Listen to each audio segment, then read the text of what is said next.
प्रशांत किशोर के खुलासे से सियासी हड़कंप। प्रशांत किशोर ने बढ़ाई एनडीए की टेंशन। पीके के आरोप तथ्यहीन बता रहे बीजेपी नेता। प्रशांत किशोर पिछले 2 साल से लगातार बिहार के एक एक जिले की कई बार यात्रा कर चुके हैं। उनके निशाने पर पिछले 3 दशक का शासन है, चाहे वो लालू राबड़ी तेजस्वी हों या फिर नीतीश और बीजेपी। दूसरों के लिए चुनावी रणनीति बनाने वाले पीके ने खुद के लिए ऐसी सियासी रणनीति बनाई है कि बिहार के दोनों गठबंधन यही आकलन करने में लगे हैं कि प्रशांत किशोर और जनसुराज ज्यादा किसको डैमेज कर रहे हैं।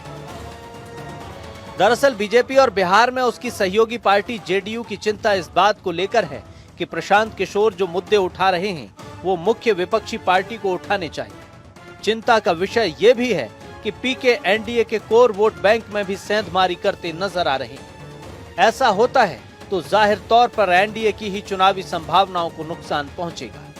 पिछले कुछ महीनों से प्रशांत किशोर बिहार बीजेपी के प्रमुख नेताओं और मंत्रियों को भ्रष्टाचार से संबंधित अलग अलग मुद्दों पर घेर रहे हैं। बिहार बीजेपी के प्रदेश अध्यक्ष दिलीप जायसवाल के मेडिकल कॉलेज का मुद्दा उठाने के साथ ही पीके इसमें स्वास्थ्य मंत्री मंगल पांडे को भी लपेट चुके हैं।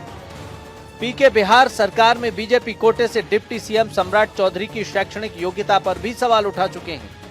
बिहार बीजेपी के पूर्व अध्यक्ष संजय जायसवाल को पेट्रोल पंप के मालिकाना हक मामले में पीके घेर चुके हैं। प्रशांत किशोर ने एक एक करके डिप्टी सीएम सम्राट चौधरी, मंत्री मंगल पांडे, मंत्री अशोक चौधरी और बीजेपी सांसद संजय जायसवाल को भ्रष्टाचार के कई मामलों में शामिल होने का आरोप लगाया।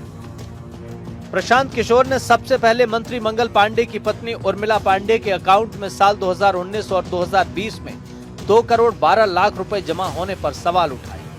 इसके बाद पीके ने डिप्टी सीएम सम्राट चौधरी को घेरते हुए उन्हें नाम बदलने का विशेषज्ञ बताया। कहा कि इनका नाम राकेश कुमार था, जो बाद में राकेश कुमार और सम्राट चौधरी है, लेकिन इनका पहला नाम सम्राट कुमार मौर्य है। साल 1998 में कांग्रेस नेता सदानंद सिंह की बम मारकर हत्या करने का आरोप है। इनको नाबालिग बताकर 6 महीने में जेल से निकाला गया।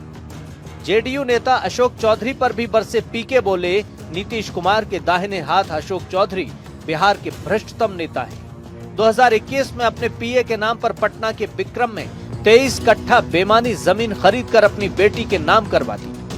प्रशांत किशोर ने इसी क्रम में आगे पश्चिम चंपारण के भाजपा सांसद संजय जायसवाल पर भी उनके पेट्रोल पंप के माध्यम से सरकारी धन की लूट का संगीन आरोप लगाया। उन्होंने कहा कि बेतिया शहर के छावनी इलाके में संजय जायसवाल के परिवार का एक पेट्रोल पंप है, जिसके पास फ्लाईओवर बनना था। संजय जायसवाल ने कई साल तक फ्लाईओवर सिर्फ इसलिए नहीं बनने दिया कि उनके पेट्रोल पंप की बिक्री प्रभावित हो जाती। इन्होंने एक वक्त पर पेट्रोल पंप पर सार्वजनिक बोर्ड भी लगवाया था कि फ्लाईओवर का निर्माण मेरे नहीं, राज्य सरकार की वजह से रुका है। उर्मिला पांडे जी जो उनकी पत्नी है, account number Punjab national bank का है। इस अकाउंट में ये कह रहे हैं कि हमारे पास पैसा नहीं है। 2.25 करोड़ रुपया, 2.25 करोड़ रुपया डेट वाइज इनके पत्नी के अकाउंट में जारी जमा किया गया है, जिसका कोई प्रमाण नहीं है कि पैसा आया कहां से। 1998 में इन पर एक मर्डर का इल्जाम लगा। सदानंद सिंह जो वहां पर कांग्रेस के बड़े नेता थे और इनके परिवार के राजनीतिक विरोधी थे, उनको बम से मारकर उनकी हत्या कर दी गई, जिसमें लोग बताते हैं 6 लोगों की मृत्यु हुई। उस केस में आज के सम्राट चौधरी और तब के सम्राट कुमार मौर्य एक्यूज्ड थे। अशोक चौधरी के पीए योगेंद्र दत्त 2019 में, जरा कागज निकाल, 2019 में अशोक चौधरी जी ने 34 लाख रुपया में योगेंद्र दत्त के नाम पर विक्रम में 1 एकड़ जमीन, करीब 1 एकड़ जमीन, 0.7 एकड़, 23 कट्ठा जमीन इन्होंने खरीदा। 2 बरस के बाद दत्त साहब ने वो जमीन ट्रांसफर रजिस्ट्री कर दिया अशोक चौधरी के बेटी और अभी के सांसद सांबवी चौधरी के नाम पर। इनका पूरा कच्चा चिट्ठा जरा देख लीजिए चिट्ठी। इनका एक पेट्रोल पंप है, इनके माताजी के नाम पर बेतिया में। तो हमने कहा कि बेतिया में जब हम पदयात्रा कर रहे थे तो लोगों ने कहा कि 10 वर्षों तक ये भाई साहब वहां एक फ्लाईओवर नेशनल हाईवे का था, वो बनने नहीं दे रहे थे क्योंकि उससे इनका पेट्रोल पंप का बिक्री कम हो जाता।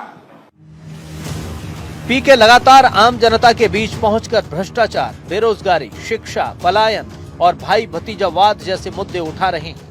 आगामी विधानसभा चुनाव से पहले बिहार में प्रशांत किशोर की पार्टी जनसुराज ने सबका समीकरण बिगाड़ दिया है। जिस तरह से वो लोगों के बीच जा रहे हैं, उससे लोगों में उनके प्रति विश्वास तो बढ़ा ही, इसके साथ ही उनकी पार्टी के नेताओं का हौसला भी बढ़ा है।